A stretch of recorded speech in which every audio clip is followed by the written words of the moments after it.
Hello guys, good evening. তো আজকে একটা সন্ধ্যের ছোট্ট ব্লগ নিয়ে চলে এসেছি তোমাদের সামনে। তো এখন বানিয়ে নেবো রাত্রে মেয়ের খাবার। তো এই যে মেয়ে আমাকে কনস্ট্যান্ট আমার সাথে সাথে ঘুরছে, আমি যেখানে যেখানে যাচ্ছি সেখানে সেখানে ঘুরছে।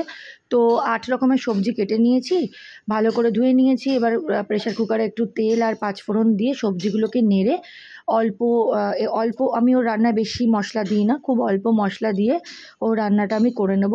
একটু নাড়াচাড়া করেই আমি এটার মধ্যে জল ঢেলে দিই।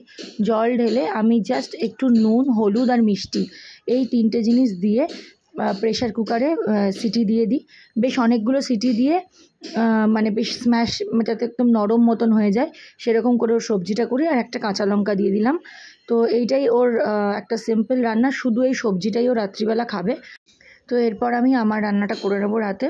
তো আমি আজকে রাত্রিবেলা করব হচ্ছে আলু পটলের তরকারি আর ভাত। আর এই সবজিটা তো করে নিলাম, একদম সিম্পল রান্না। কেন কি আমার এখন জাস্ট অপারেশন হয়েছে, ডাক্তার বলেছে খুব হালকা খেতে।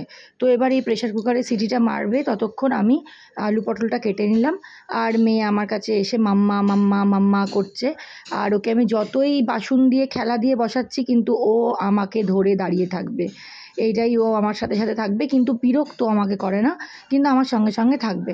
তো হয়ে গেছে আমার মেয়ের রান্না, ওটা আমি টেবিলে রেখে দিলাম। এবার আমাদের মানে আমার রান্নাটা যেটা, সেটাতে আলু পটলটাকে নুন হলুদ মাখিয়ে রাখলাম। এরপর প্রেশার কুকারে একটু তেল দিয়ে ওর মধ্যে আমি আলু পটলগুলোকে ভালো করে ভেজে নেব। ভেজে নেওয়ার পর প্রচণ্ড ধোঁয়া উঠছে, মানে ক্যামেরাটা একদম পুরো ভাপ এসে যাচ্ছে। তো যাই হোক, তবুও এটা তোমাদের সঙ্গে শেয়ার করলাম। কেন কি পুরো আমি খুব একটা কাট এডিট করি না, আমি যেভাবে ক্লিপিংসগুলো সারাদিন নিই সেভাবেই আমি তোমাদের সাথে শেয়ার করি। এর মধ্যে কোনো কাট এডিট আমি বেশি করি না, কারণ তারও তো সময় পাই না।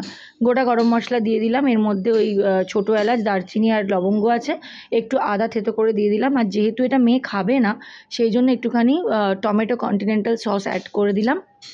কারণ মেয়েকে আমি সস ফস মশলা ফসলা তো দিই না, তো খুব সিম্পল যেটা ঘরোয়া মশলা সেটা ছাড়া ওকে আমি কিছু দিই না। তো যাই হোক, তো এবার একটুখানি এটাকে নাড়াচাড়া করে আমি এর মধ্যে একটুখানি নুন দিয়ে দেবো, দিয়ে এর মধ্যে আমি ভাজা আলু পটলগুলোকে অ্যাড করে দেবো। খুব তাড়াতাড়ি, খুব সিম্পল বানাবো এবং খুব লাইট বানাবো। কেন কি আমি তো বললামই, আমি এমনিও বাড়িতে লাইট খাবার খাই। আর তাছাড়া ডাক্তারও আমাকে এখন একদম লাইট খাবার খেতে বলেছে, অন্তত 1.5 মাস। তো সেই জন্য এটাকে ভালো করে আমি নাড়িয়ে জল ঢেলে দেবো। জল ঢালার আগে মশলাগুলো, যে রেগুলারের বাড়ির মশলা, লঙ্কা হলুদ নুন মিষ্টি আর একটু হালকা বাড়ির যে মিট মশলা দিয়ে দিয়েছি, সেইটা দিয়ে এবার ভালো করে নেড়ে জল ঢেলে তেজপাতা দিয়ে এবার সিটি মারতে বসিয়ে দেবো। এবার হালকা হালকা একদম আলু পটলের ঝোল হয়ে যাবে। এবার এসে ঘরে মাঝে মাঝে আমার ছোট্ট বেবিটাকে খাইয়ে ফিট করিয়ে ওকে দেখে চেক করে যাচ্ছি।